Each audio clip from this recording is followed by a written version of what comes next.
Pilkada Jakarta tinggal beberapa bulan lagi. Koalisi Indonesia Maju Kim Plus menegaskan bakal mengusung mantan Gubernur Jawa Barat Ridwan Kamil untuk maju sebagai calon Gubernur Jakarta. Siapa wakilnya? Hingga kini partai politik pengusung masih belum menentukan. Namun manuver partai politik Kim terus gencar. Salah satunya disampaikan Ketua Harian Partai Gerindra Sufmi Dasko Ahmad. Dia menyatakan sudah berkomunikasi dengan partai di luar Kim seperti Partai Nasdem, PKB, P3 hingga Partai Perindo untuk menentukan siapa yang nantinya menjadi pendamping Ridwan Kamil di Pilkada Jakarta. Untuk mendapatkan wakil dari partai koalisi yang sekarang, itu Kim Plus itu tentunya ada. Nah, siapa yang kemudian nanti akan dipilih untuk mendampingi Pak Ridwan Kamil, kita tunggu aja, ya mungkin waktunya tidak terlalu lama, sudah bisa disampaikan ke publik. Tunggu sehari 2 hari. Jika partai di luar Kim sama-sama bergabung mengusung Ridwan Kamil, maka Pilkada Jakarta berpotensi akan melawan kota kosong. Tetapi PDI Perjuangan tidak mau tinggal diam. Sekjen PDI Perjuangan Hasto Kristianto menyatakan tidak akan membiarkan calon tunggal melawan kota kosong di Pilkada Jakarta. Suara rakyat itu harus dicerminkan di dalam kontestasi yang sehat. Apalagi untuk Jakarta yang memiliki peran yang penting dan sangat strategis. PDI Perjuangan terus membangun komunikasi politik dengan partai-partai sehingga nantinya di Jakarta tidak akan ada kota kosong. Seperti diketahui berdasarkan pengalaman pada Pilkada 2020 lalu, ada 25 daerah yang hanya terdiri dari calon tunggal hingga akhirnya terpaksa melawan kota kosong. Berdasarkan putusan PK nomor putusan MK nomor 14/PUU/Romawi 17/2019 pasal 54D ayat 2 dan 3 tentang Pilkada melawan kota kosong berbunyi, jika perolehan suara pasangan calon kurang dari sebagaimana dimaksud pada ayat 1, pasangan calon yang kalah dalam pemilihan boleh mencalonkan lagi dalam pemilihan berikutnya. Pemilihan berikutnya sebagaimana dimaksud pada ayat 2 diulang kembali pada tahun berikutnya atau dilaksanakan sesuai dengan jadwal yang dimuat dalam peraturan perundang-undangan. Partai Nasdem, PKB, dan PKS sebelumnya sempat mengisyaratkan akan mengusung Anies Baswedan. Namun dengan adanya manuver partai politik merapatkan barisan ke Kim Plus memunculkan pertanyaan, benarkah skenario kota kosong berpotensi menjegal Anies untuk tidak berlaga di Pilkada Jakarta? Tim Liputan, Kompas TV.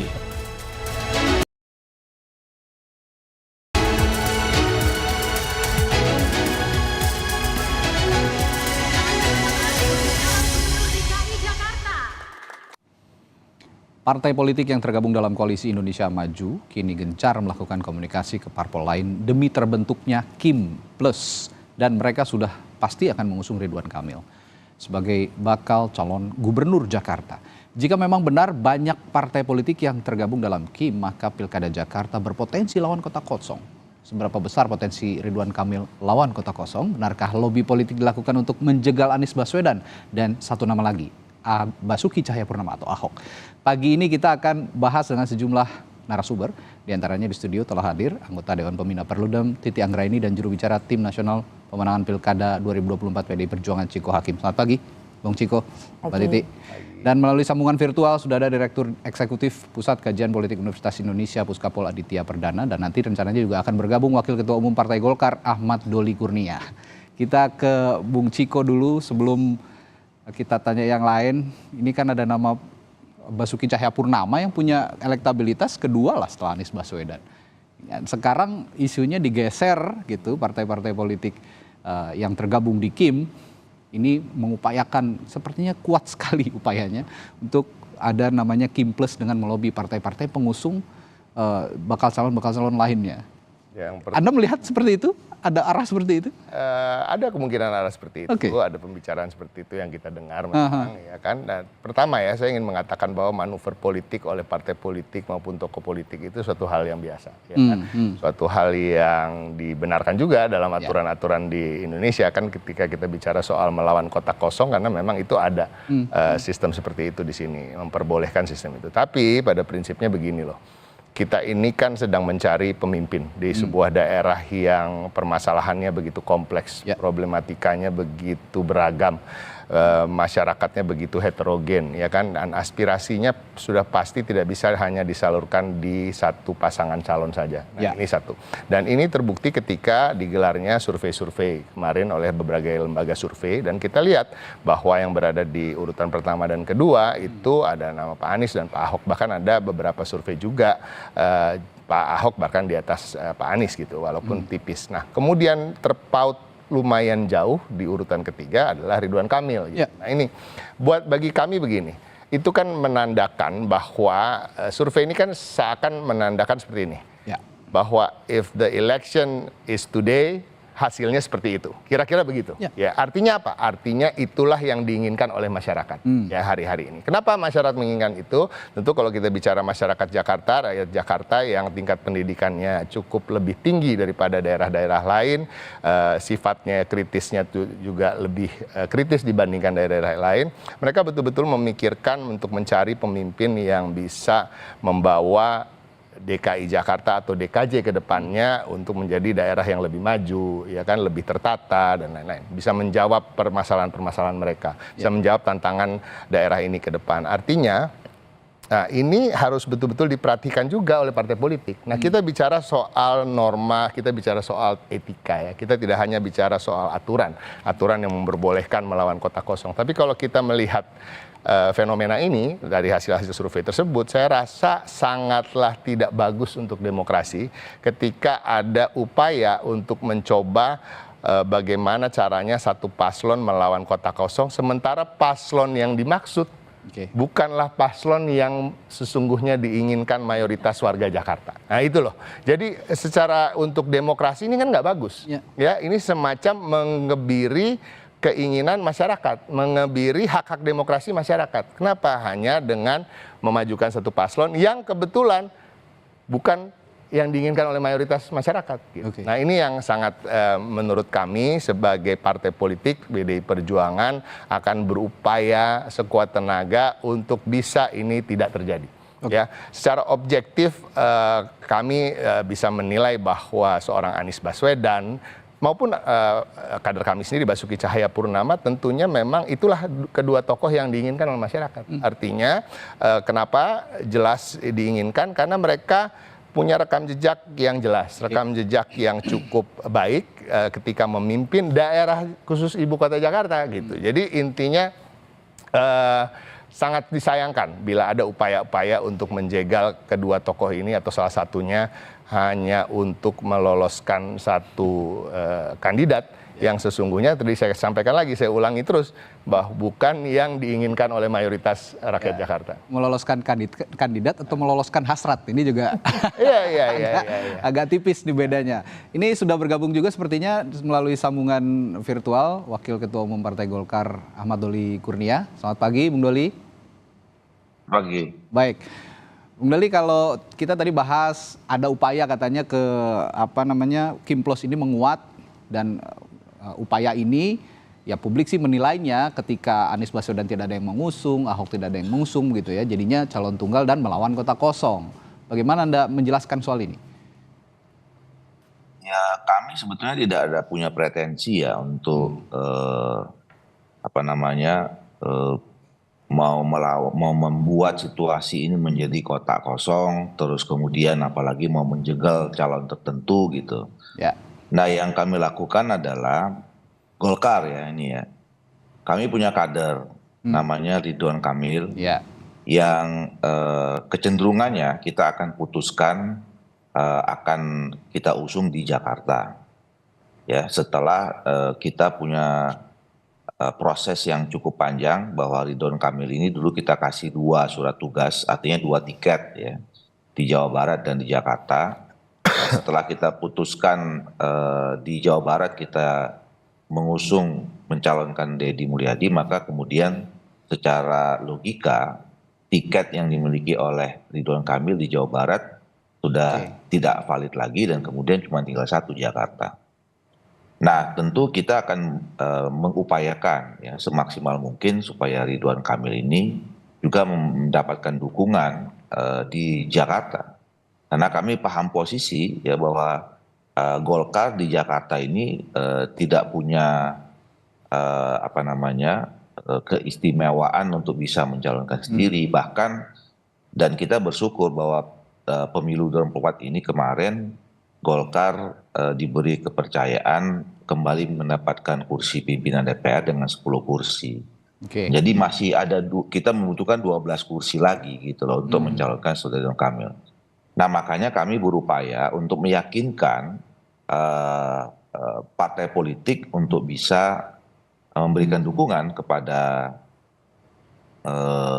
calon kami ini. Nah, alhamdulillah sudah ada secara lisan ya teman-teman Koalisi Indonesia Maju. Nah tapi seperti biasanya ya daerah Jakarta ini kan nggak ada bedanya juga dengan daerah-daerah yang lain ya.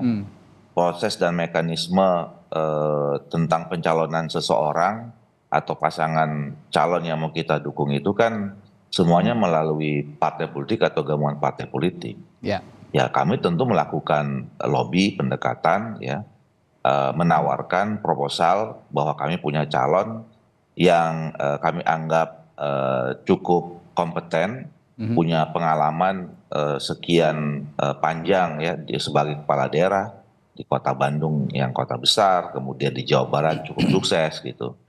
Nah itu proses biasa yang juga kami lakukan kapan saja dan di mana saja dalam menghadapi pilkada seperti ini gitu. Nah jadi dan saya setuju gitu. Saya kira kita juga harus menjaga soal bagaimana demokrasi kita ini terus dirawat dan segala macam gitu. Nah jadi ini kan tergantung dari kita semua ya. Kami tentu yang punya hajat gitu, yang menawarkan. Nah sekarang tergantung dari partai politiknya saja kan. Ya kami berharap apa yang kami ajukan itu diterima alhamdulillah gitu ya. Ya kalau tidak kan tergantung partai politiknya masing-masing saja gitu. Jadi saya kira itu, jadi tidak ada pretensi ya untuk mengarahkan ke sana, mau mengarahkan ke situ gitu. Dan saya yakin kan partai politik juga punya kedaulatannya masing-masing toh. Nggak bisa kita atur-atur juga gitu. Tidak ada pretensi dan tidak ada politik sandra begitu kira-kira ya, Bang Doli ya? Politik apa? Politik sandra begitu. Kalau ada kepentingan yang disandra oleh misalnya Koalisi Indonesia Maju dengan apa namanya, dengan kekuatan partai politik besarnya, ini juga sepertinya agak sulit untuk menolak. Seperti contohnya saya mencontohkan bahwa posisi PKS yang ingin bergabung begitu di Koalisi Indonesia Maju atau di pemerintahan Prabowo Gibran lah misalnya. Lalu juga ada Partai Nasdem yang juga punya posisi yang sama. Tidak ada aturan seperti itu berarti ya? Iya, saya kira begini, kan kita di era reformasi ini udah 26 tahun ya. Kita terus menumbuh kembangan demokrasi kita dan salah satu pilar demokrasi itu ada partai politik. Nah, jadi partai politik itu kan independen ya di dalam mengambil keputusannya ya. Sekali lagi saya katakan, ya kalau kita menyebutkan partai-partai politik ini kemudian merasa tersandra atau kemudian ditekan gitu ya, ya itu kan apa namanya pilihan partai politik yang diberi kebebasan secara mandiri ya. Saya kira bukan karena ya itu pilihan-pilihan politik mereka ya, bukan karena kemudian dan saya yakin nggak mungkin lah ya ada partai politik yang kemudian ditekan ya, diintimidasi gitu loh. Ya saya kira itu kemudian menjadi menafikan apa yang terjadi perkembangan demokrasi kita selama ini terhadap partai politik kita.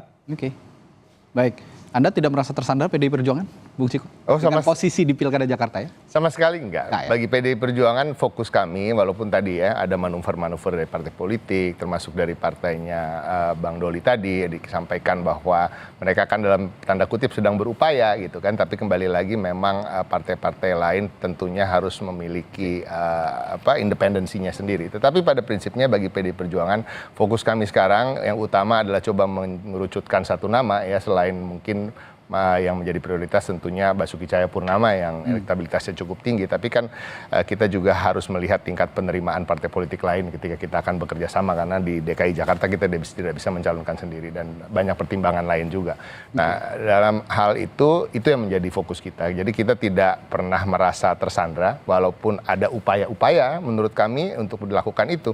Kita nggak bisa menafikan bahwa kita melihat di Jawa Tengah, Jawa Timur, DKI Jakarta ada invisible hand yang tentunya sebenarnya juga nggak disukai oleh Partai Golkar misalnya, gitu ya, oleh Bang Doli misalnya, untuk ikut cawe-cawe dalam menentukan pasangan calon gitu. Kita nggak bisa menafikan itu. Ini sedang terjadi. Jadi ada calon misalnya kalau kita bicara soal Jawa Tengah gitu, yang memang sudah pernah berbicara dengan PDI Perjuangan, kemudian tiba-tiba diangkat menjadi salah satu pejabat tinggi negara, kan artinya itu sebagai kode bahwa tidak diperbolehkan atau tidak diizinkan maju di daerah tersebut. Nah, ini hal-hal seperti ini terjadi dan ini tidak bisa kita tutup mata. Ini bukan rahasia lagi dan kita jangan takut juga untuk menyuarakannya dan jangan takut juga untuk melawannya. Saya sepakat dengan apa yang disampaikan oleh Bang Doli tadi bahwa jangan sampai ada partai politik yang mau disandra. Jangan sampai, itu kan juga pilihan ya. Nah, masalahnya itu upaya-upaya invisible hands ini kadang-kadang kan kita nggak tahu sampai mana batasannya gitu ya kan, apanya yang disandra gitu kan, kasus mana yang dari ketua umum parpol misalnya, ini yang sangat kita sayangkan dan ini jangan sampai terjadi, khususnya apalagi di Jakarta, daerah yang betul-betul membutuhkan alternatif pilihan. Saya tidak mengatakan bahwa Bung Ridwan Kamil itu karena hasil surveinya berada terpaut jauh dibanding Anies dan Ahok, kemudian bukanlah orang yang mumpuni atau orang yang kompeten. Pak Ridwan Kamil sangat kompeten, dia terbukti di Jawa Barat sukses, tingkat kepuasan publiknya begitu tinggi gitu ya. Jadi, tetapi kembali lagi di Jakarta pun masyarakat Jakarta menilai ada beberapa tokoh lain yang cukup mumpuni, punya kompetensi dan artinya mereka punya harapan untuk menitipkan aspirasi mereka ke tokoh-tokoh lain ini. Artinya harapan kami semakin banyak calon yang maju, ini akan semakin baik untuk demokrasi dan semakin baik untuk rakyat Jakarta. Oke, saya juga menyimak kemarin webinarnya Mbak Titi Anggraini yang bertajuk menggugat fenomena calon tunggal Pilkada serentak 2024. Menarik bahasan Anda, termasuk terobosan-terobosan yang ditawarkan ya. Nah, kalau melihat fenomena calon tunggal di Jakarta khususnya, kalau di Jawa Timur sepertinya hampir pasti terwujud. Tapi kalau di Jakarta apakah memang memungkinkan itu untuk terwujud calon tunggal ini? Iya, cara paling efektif untuk menghambat calon yang kuat, punya elektabilitas tinggi, disukai oleh rakyat, jangan kasih tiket. Dan itu hanya bisa dilakukan kalau semua syarat dukungan diborong. Sehingga partai-partai yang punya calon berbeda tidak punya ruang untuk mengusung calon lainnya begitu. Jadi calon tunggal pun pada dasarnya lahir karena ingin menjawab kebuntuan politik di 2015. Ada calon petahana sangat populer, elektabilitasnya tinggi, partai-partai lalu kemudian menolak mengusulkan calon, sehingga di undang-undang yang lama kalau tidak ada 2 calon minimal maka pilkadanya harus ditunda. Dan ditundanya lama sekali ke pilkada serentak berikutnya, waktu itu 2017. Makanya Mahkamah Konstitusi kemudian memberikan jalan darurat nih. Calon tunggal itu supaya tidak ada main kayu antar partai untuk menghambat figur yang kuat tadi.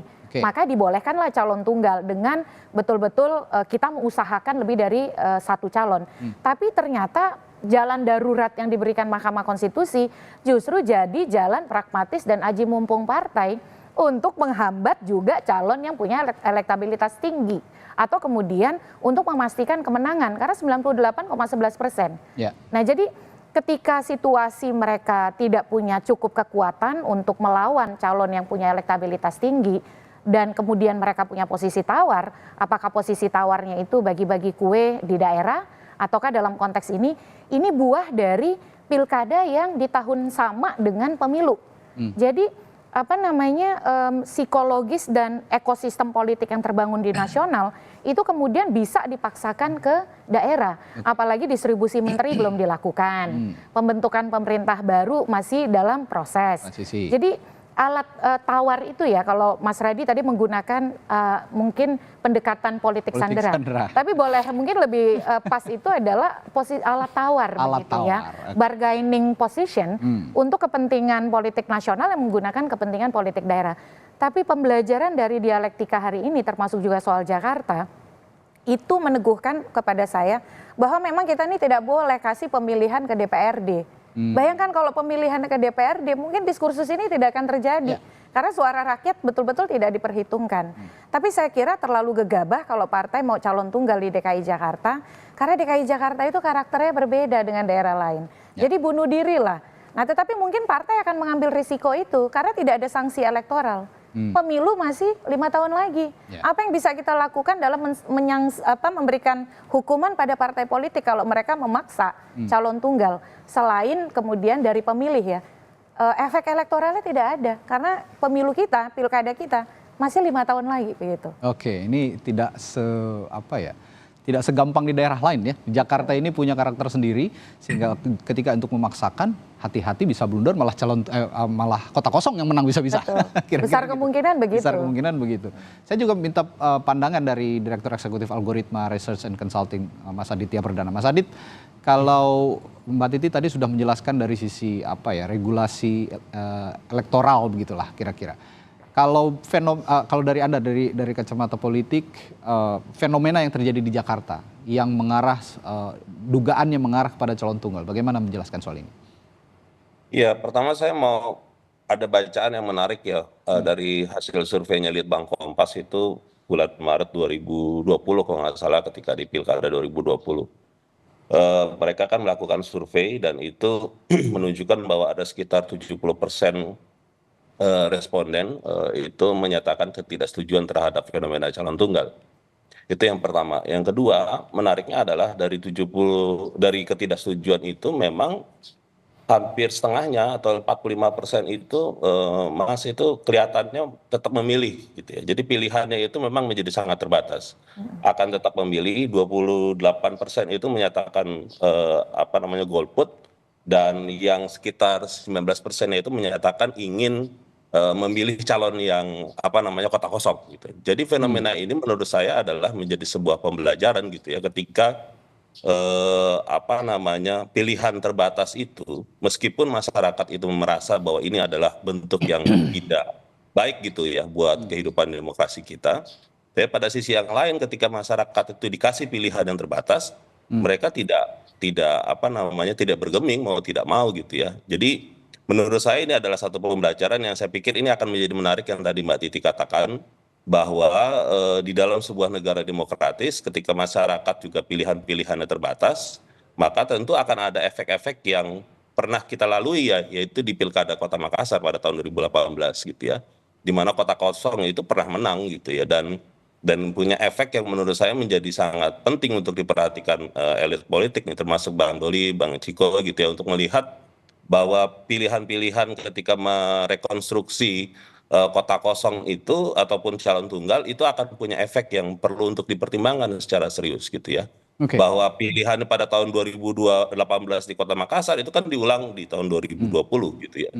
Jadi pertanyaannya adalah apakah kita ingin melakukan hal itu gitu ketika misalkan ada dugaan masyarakat yang pro terhadap kota kosong yang jauh lebih banyak gitu ya, ternyata bisa mengakibatkan situasi politik yang bisa tidak seperti yang diharapkan oleh para elit politik gitu loh. Itu yang saya lihat gitu ya. Baik. Ini yang menarik juga sebetulnya saya akan tanyakan ke Bung Doli, bahwa sosok Ridwan Kamil ini dalam beberapa bulan ke belakang atau dalam beberapa waktu ke belakang sebenarnya tidak muncul di Pilkada Jakarta, meskipun ada 2 rekomendasi dari Partai Golkar untuk Jakarta dan juga Jawa Barat. Tapi saya ingat betul pernyataan Anda Bung Doli beberapa waktu ke belakang bahwa sangat kuat juga pernyataan Anda bahwa menyatakan Ridwan Kamil lebih baik di Jawa Barat lah, karena tidur aja bisa menang gitu kalau kira-kira. Seperti Anies di Jakarta bisa menang. Tapi tiba-tiba sikap Partai Golkar yang kemarin mostly banyak sekali menyarankan Ridwan Kamil di Jawa Barat tiba-tiba berubah ke Jakarta. Ada fenomena apa? Tapi jangan dijawab dulu. Setelah jeda akan saya tanyakan ke Ahmad Doli Kurnia. Tetaplah bersama kami di Sapa Indonesia Prime. Masih membahas wacana kemungkinan terwujudnya calon tunggal di Pilkada Jakarta. Apakah memungkinkan demikian? Tapi yang ingin saya tanyakan tadi yang menarik, bahwa munculnya sosok Ridwan Kamil di Pilkada Jakarta, dalam rentetan Pilkada Jakarta, ini baru-baru saja terjadi. Karena sebelum-sebelumnya kita tahu pernyataan para petinggi Partai Golkar, termasuk Bung Ahmad Doli Kurnia sebagai Wakil Ketua Umum Partai Golkar. Saya waktu itu ingat sekali bahwa menyarankan lebih baik Ridwan Kamil berada di Pilkada Jawa Barat karena elektabilitasnya sangat tinggi. Tanpa effort yang besar bisa saja langsung menang begitu kira-kira. Tapi tiba-tiba berubah dan narasi ini sekarang sepertinya serempak begitu oleh Partai Golkar diusung di Jakarta untuk Ridwan Kamil. Ada fenomena apa? Apakah benar tadi kata Bung Ciko ada invisible hands katanya di balik putusan itu? Ya, saya mengulangi ya apa yang pernah saya sampaikan. Ya. Bahwa dua hal sebetulnya, dan ini yang menjadi prinsip bagi Partai Golkar saat ini untuk mengambil keputusan di semua daerah pada pilkada ini. Yang pertama soal Jawa Barat waktu itu, atau soal Ridwan Kamil tepatnya. Oke.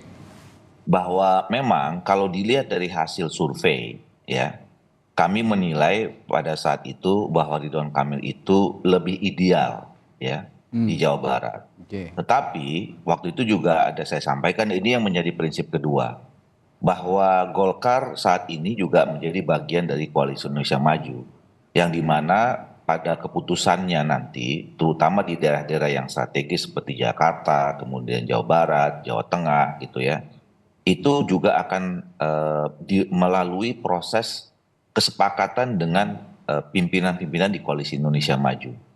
Jadi kami kan sudah sepakat bahwa ya dengan proses yang sudah terjadi, kita punya success story di Pilpres, kami sepakat bahwa 5 tahun ke depan Koalisi Indonesia Maju ini kalau sebisa mungkin dirawat, dijaga, terus kebersamaannya, ya, kerjasamanya, sinerginya, dan seterusnya, termasuk menghadapi pilkada. Nah, kemudian memang yang terjadi dalam 3 minggu inilah, ya, kami melakukan komunikasi intensif, lebih intensif lagi seminggu terakhir, ya, duduk bersama, ya, semua level di Jawa Barat, antar Golkar, Gerindra, Demokrat, kemudian PAN dan beberapa yang lain, di Jakarta juga begitu, sampai ke level DPP di bawah ketua umum, ya. Akhirnya kami menemukan formulasi bersama, ya, kalkulasi bersama. Kalau selama ini kalkulasi masing-masing, Golkar punya kalkulasi seperti yang tadi misalnya menganggap soal posisi Ridwan Kamil. Nah, kita menemukan formulasi kesepakatan, kalkulasi bersama yang menjadi kesepakatan. Nah, ini yang kemudian kita bawa ke level pimpinan dan terjadilah komunikasi antara ketua umum di lingkungan Koalisi Indonesia Maju. Nah, jadi sebenarnya melanjutkan saja prosesnya. Kalau selama ini kita menganggap pandangan masing-masing partai, termasuk saya waktu itu menganggap berposisi sebagai pandangan Partai Golkar. Tapi catatan terakhir saya selalu katakan, nanti akan ada pembicaraan di pimpinan Koalisi Indonesia Kuncinya Maju. Di situ ya, pembicaraan lanjutan gitu ya. Nah, inilah kemudian situasi yang pada akhirnya memutuskan Deddy Mulyadi diusung di Jawa Barat, dan kemungkinan besar Ridwan Kamil akan didukung bersama-sama di Jakarta. Oke, jadi tidak ada istilah mengorbankan Ridwan Kamil di battleground yang bukan sesungguhnya, kira-kira begitu ya, Bung Doli ya? Nggak ya? Kita nggak mungkin mengorbankan kader, mengorbankan perjuangan partai kita ya. Semuanya kan kita hitung dengan baik-baik supaya. Nah, tapi tadi judulnya ya, judulnya itu buat Partai Golkar kan akhirnya dengan cerita tadi saya mengatakan kami punya 2 prinsip yang kami pegang teguh. Yang pertama adalah bagaimana mendorong kader, pimpinan, atau calon yang kami usung itu punya potensi untuk menang. Nah, tetapi yang berikutnya, prinsip yang kedua adalah sebisa mungkin calon yang kita usung ini juga bersama-sama juga diusung oleh teman-teman di partai politik Koalisi Indonesia Maju. Nah, 2 ini yang selalu menjadi dasar pengambilan keputusan kami pada saat ini. Oke, menjadi dasar pengambilan keputusan Koalisi Indonesia Maju. Saya sempat Anda juga tadi sempat menyinggung, Bung Ciko, ngomong-ngomong soal keputusan, ada invisible hands di balik keputusan. Ini siapa sebenarnya invisible hands yang Anda maksud? Gimana ya, kita kan sebenarnya ini kembali lagi ya, ini sudah menjadi rahasia umum. Kita bicara soal cawe-cawe presiden, kita bicara soal bagaimana ada putusan-putusan di negeri ini yang dilakukan oleh institusi hukum yang kemudian menguntungkan keluarga presiden misalnya, ya, seperti di MK, seperti di MA. Ini bukan hal yang tabu untuk dibicarakan. Seharusnya kita juga harus secara terbuka terus menyuarakan ini supaya ini tidak terjadi lagi di pemerintahan ke depannya. Nah, kita melihat memang ada kecurigaan di kesana. Kita melihat ada berbagai kejadian, misalnya kalau kita lihat ada berbagai tokoh politik ya, saya nggak mau menyebut namanya, tapi bisa di Google sendiri. Ada berbagai tokoh politik atau petinggi dari partai politik misalnya, kemudian kantornya digeledah KPK misalnya, atau dipanggil oleh kejaksaan misalnya. Kemudian pada suatu waktu tidak ada kelanjutan dari kasusnya ketika tokoh tersebut atau dengan partainya mendukung salah satu paslon yang didukung oleh kekuasaan. Nah, ini terjadi, bisa di Google sejak Pilpres kemarin, ya kan. Nah, ini kan makanya Anda kan juga dari awal sudah mengatakan politik sandra. Jadi kita ini kita yang semua di rakyat Indonesia ini sedang tersandra juga dengan gaya politik yang seperti ini. Ya, dan kita udah nggak tahan, kita ingin keluar dari ini semua, dan mudah-mudahan setelah Oktober ini akan berangsur menghilang. Ya, artinya gaya-gaya seperti ini, cara-cara seperti ini tidak lagi digunakan untuk melanggengkan suatu kekuasaan atau untuk memaksakan suatu keinginan untuk berkuasa dari paslon tertentu yang didukung oleh pihak-pihak tertentu. Nah, ini harus stop. It has to stop now, it has to stop here, dan ini bisa mulai dengan menghentikannya di pilkada-pilkada ini, dan harapan kita tentu seperti harapannya Bang Doli juga, bahwa setiap partai itu harus mempunyai karakter yang kuat, punya kemandirian, dan juga tentunya untuk supaya tidak bisa disandra. Dan ini kritik untuk kami juga di partai politik dan juga kader-kader kami semua di partai politik, ya, supaya nggak bisa disandra, ya jangan korupsi, ya kan, supaya nggak bisa disandra, jangan melakukan hal-hal yang melanggar hukum, ya kan, baik itu hukum yang terkait dengan korupsi atau yang lainnya. Kira-kira begitu. Ya, balik lagi soal calon tunggal yang kemungkinan terjadi di Jakarta. Balik lagi Mbak Titi, kalau kita melihat bahasan Anda kemarin, ada fenomena calon tunggal dan kota kosong. Ada terobosan yang saya simak juga, bahwa KPU didorong untuk, meskipun ini sekarang belum terwujud ya calon tunggal, tapi kita bahas lebih awal bagaimana sih sebenarnya melawan calon tunggal itu gitu ya, bagi masyarakat yang belum paham. Ada terobosan yang diusulkan gitu dari Mbak Titi, bahwa seharusnya KPU diberikan kesempatan untuk memberikan semua civil society mengampanyekan kota kosong. Bagaimana mekanismenya sebenarnya? Ya, jadi calon tunggal di Pilkada 2024 itu ada ada tendensi baru dibandingkan yang sebelumnya ya. Ini juga melibatkan tukar guling antar partai. Jadi partai yang sebenarnya punya calon, tapi kemudian karena dia punya kepentingan di daerah lain, dia melepas tiket di suatu daerah supaya dia dapat tiket di tempat lain. Jadi sebenarnya semua adalah pelaku gitu pada akhirnya begitu. Nah, bagaimana dalam situasi hari ini? Kan korbannya akhirnya pemilih. Karena ada broken linkage, ada keterputusan, keterhubungan aspirasi antara apa yang dikehendaki pemilih dengan apa yang menjadi keluaran parpol. Oleh karena itu harus ada upaya hukum yang progresif, dan itu dimungkinkan. Karena begini, di Undang-Undang Pilkada, KPU itu bisa memfasilitasi kampanye untuk 3 metode kampanye. Pertama alat peraga, kedua iklan di media massa cetak elektronik, dan yang ketiga debat. Nah, selama ini kalau pilkada calon tunggal, fasilitasi kampanye itu oleh KPU hanya untuk calon tunggal. Ya, artinya seolah-olah KPU hanya mempromosikan calon tunggal. Padahal kotak kosong atau kolom kosong yang ada di surat suara itu adalah pilihan sah publik. Publik bisa memilih, juga gitu ya? Dicoblos juga. Dan kalau dia dapat 50% plus 1, artinya pilkada harus berlangsung diulang tahun berikutnya. Nah, dengan logika keadilan dan kesetaraan, kompetisi dan perlakuan yang adil bagi pilihan pemilih, karena kan pemilih bukan hanya boleh memilih calon tunggal, tapi juga bisa memilih kotak kosong di surat suara kalau dia tidak berkenan dengan calon tunggal. Nah, karena hanya ada perlakuan fasilitasi kampanye terhadap calon tunggal, jelas itu diskriminasi. Makanya KPU bisa mengatur di peraturan KPU tentang kampanye, bahwa fasilitasi kampanye terhadap 3 metode tadi bisa dilakukan KPU untuk calon tunggal. Nah, pertama alat peraga, ya tinggal buat 1 alat peraga calon tunggal, 1 alat peraga kolom kosong atau kotak kosong. Iklan juga demikian. Kalau KPU takut dianggap berpihak, maka minta saja kepada kelompok independen atau masyarakat sipil untuk membuatkan materinya, materi iklannya, materi alat peraganya, yang itu akan digunakan oleh KPU. Jadi KPU saya kira jangan selalu berlindung, wah kita kan memfasilitasi pasangan calon, bukan kotak kosong. Nanti dikira kita mengkampanyekan kotak kosong. Ya sama saja dia memfasilitasi kampanye calon tunggal, kan bisa juga dianggap pendukung kotak kosong sebagai memfasilitasi atau mendukung calon tunggal begitu. Apalagi di beberapa daerah ada gerakan yang cukup kuat sebenarnya. Contoh, selain di Kota Makassar yang tadi Mas Aditya sudah sebutkan, di Pati itu selisihnya sedikit loh antara calon tunggal dan kotak kosong. Di Humbang Hasundutan. Jadi ruang kegelisahan itu ada, tapi seperti terputus begitu karena tadi ruang-ruang itu bahkan ada narasi tidak boleh mengkampanyekan kotak kosong atau kolom kosong. Padahal kotak kosong dan kolom kosong adalah pilihan sah. Yang bisa dicoblos oleh pemilih. Dan satu catatan lagi yang harus kita jelaskan juga ke publik bahwa kotak kosong itu berbeda dengan golput ya. Beda dengan golput. Harus tetap pergi ke TPS. Harus tetap pergi ke TPS mencoblos kotak kosong itu tadi. Nah, kalau golput kan kita sama sekali tidak memilih, tidak menyalurkan hak suara kita.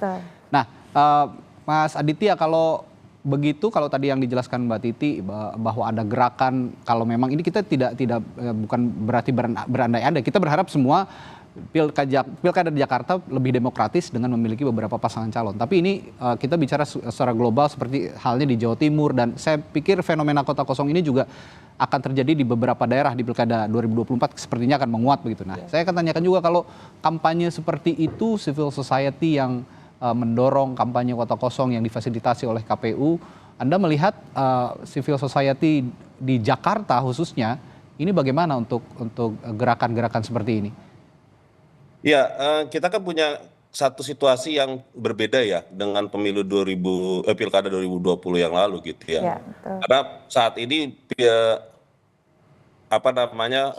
pemilu legislatif Pilpres di bulan Februari dengan pilkada itu dilakukan waktu yang sama.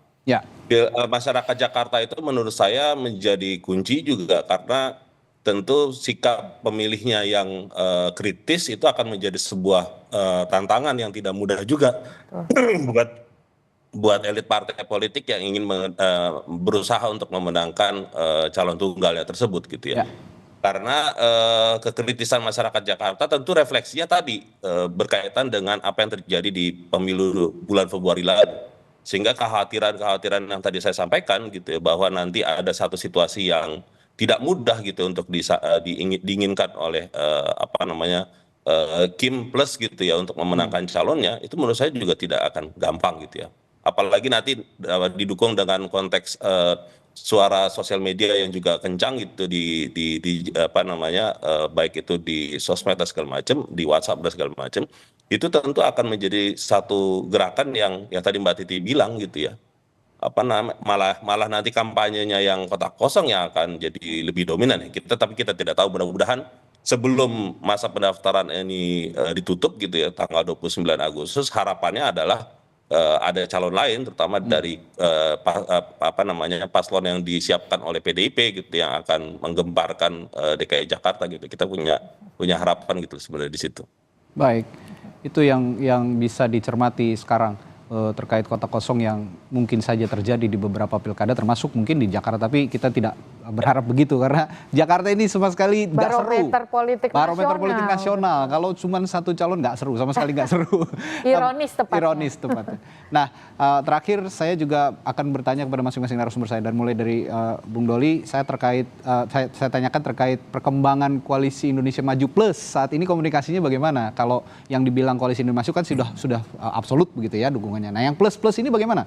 Sejauh ini siapa saja partai politik yang sudah merapat begitu kira-kira? Ya, sifat Koalisi Indonesia Maju ini dari awal belum Pilpres dibentuk sifatnya inklusif, sangat terbuka ya. Kami membuka diri dan bisa bekerja sama, berkomunikasi dengan partai politik mana saja ya.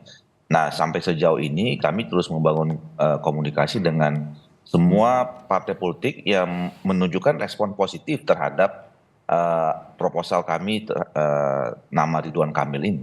Nah, sampai sekarang ini sedang berproses dan itu kita nggak bisa menyebutkan 1, 2, 3 karena kami semua menawarkan pada siapa saja yang ingin melakukan kerjasama dengan kami.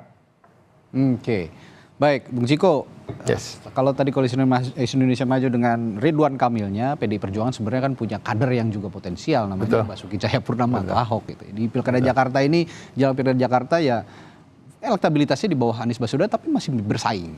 Bagaimana nasibnya Ahok sejauh ini di Pilkada Jakarta? Ya memang kalau kita lihat dari hasil survei, kita lihat dari minat masyarakat, ya kan keinginan masyarakat Jakarta, ya kan sangat ideal apabila Anies Baswedan dan Basuki Cahayapurnama bisa maju berkontestasi. Bergabung lebih bagus, tapi saya rasa gini agak susah ya, apalagi Pak Ahok ini kan bukan anak presiden, jadi susah aturannya diganti dalam waktu hanya sesingkat ini. Jadi intinya amat sangat baik apabila mereka bisa bertanding, ya kan bertarung, termasuk melawan juga Pak Ridwan Kamil misalnya. Ini akan menjadi suatu big match ya. Sebenarnya kan kaliber 3 nama ini bukan hanya kaliber gubernur sebenarnya, bisa juga kaliber pemimpin nasional gitu. Jadi ini akan sangat baik bagi demokrasi. Tetapi ya kami melihat memang ada upaya-upaya, tetap saya ulangi, invisible hand yang bukan bagian dari Bung Doli sendiri sebenarnya gitu. Dan Bang Doli saya tahu juga sangat anti dengan hal-hal seperti ini, begitu juga Partai Golkar gitu. Nah, tapi kita tidak bisa menafikan itu, ada semacam upaya utamanya untuk menjegal Anies Baswedan lah katakan, ya kan. Kita tahu juga siapa yang nggak suka dengan Anies Baswedan, ya, artinya upaya-upaya itu datang dari sana.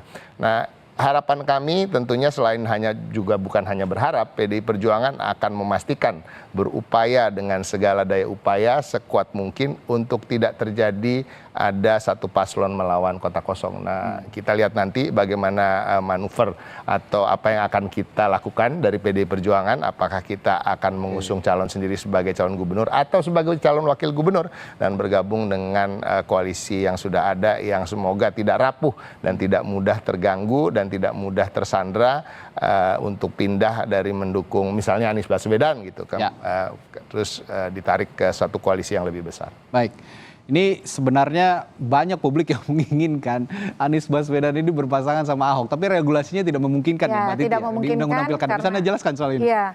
Di Undang-Undang Pilkada itu ada ketentuan bahwa seorang yang pernah menjadi gubernur, apalagi kan Pak Ahok ini masa jabatannya sudah lebih dari 2,5 tahun, jadi sudah terhitung 1 periode, jadi sudah melekat jabatan gubernur itu, tidak boleh maju sebagai wakil gubernur. Itu di pasal 7 Undang-Undang Pilkada kita. Nah, dengan demikian ya mau tidak mau memang promosinya kalau tidak gubernur ya menteri gitu kira-kira. Tapi saya mau bilang ini Mas Reddy. Partai itu kan dapat privilege, dia diberikan hak oleh konstitusi mengakses kekuasaan. Tapi sumber legitimasinya itu, mandatnya itu dari rakyat. Jadi jangan permainkan aspirasi rakyat dengan kemudian menghambat figur atau tokoh yang sebenarnya menjadi kebutuhan rakyat dengan hanya karena mereka punya tiket begitu. Tiket itu harus digunakan secara kredibel, berintegritas. Nah, kalau memaksakan calon tunggal, saya kira itu akan menjadi ironi tersendiri dan citra partai semakin buruk di mata publik. Dan yang berikut sebagai masyarakat kita semua, pilkada itu bukan hanya di DKI Jakarta tentu saja. Walaupun Jakarta menjadi tadi parameter dan barometer politik. Kita juga harus lebih peduli nih di daerah kita. Misalnya kita sebagai warga Banten, gitu ya, saya warga Tangerang Selatan, untuk lebih bersuara soal pencalonan. Ini seolah-olah pencalonan itu di ruang-ruang elit partai saja. Padahal masyarakat yang kemudian akan menerima dampaknya. Jadi mari kita bersuara, kalau kita menolak calon tunggal, suarakan itu, termasuk juga calon-calon kutu loncat gitu ya, Haji Mumpung yang tidak kredibel, itu juga harus kita suarakan dari sekarang. Baik, terakhir Mas Adit, apa yang bisa Anda simpulkan dari topik kita pagi hari ini dan berbagai fenomena-fenomena yang muncul jelang Pilkada Jakarta, Mas Adit?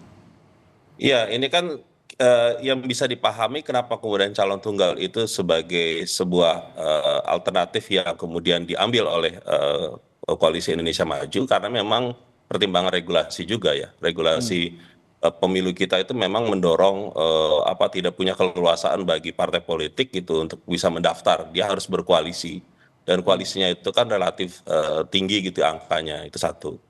Yang kedua adalah tentu Kim punya agenda yang tadi sudah disampaikan oleh Bang Doli, ya memang harus sebangun gitu ya dengan apa yang diinginkan oleh pemerintah pusat, dalam hal ini pemerintahan Pak Prabowo Gibran. Sehingga menjadi urgent dalam pandangan Kim tersebut untuk melihat bahwa bangunan gubernur, kepala daerah lain, bupati, wali kota itu memang harus sebangun dan searah. Akan repot gitu ya dalam tanda kutip apabila mereka tidak sebangun dengan konteks itu. Sehingga saya bisa memahami kenapa kemudian calon tunggal itu menjadi satu pilihan yang penting juga gitu karena arahnya ke sana. Nah, tapi menurut saya ya dalam konteks kita menjadi sebuah negara demokrasi ya penilaian banyak orang termasuk banyak kita juga sudah menilai bahwa demokrasi kita mengalami penurunan dan segala macam masa depan yang suram dan sebagainya. Dalam konteks hari ini ya kita sama-sama berusaha lah untuk bisa membuat publik atau masyarakat itu lebih percaya terhadap itu gitu ya.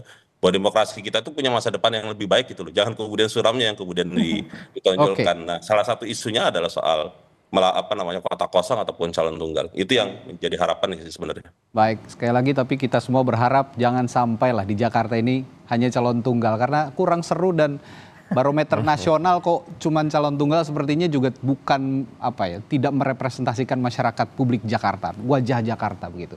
Dan terobosan PDIP juga nanti. Jangan sampai calon tunggal terjadi berarti akan ada terobosan untuk menandingi Koalisi Indonesia dengan kita upayakan maksimal. Indonesia Maju dengan Ridwan Kamilnya.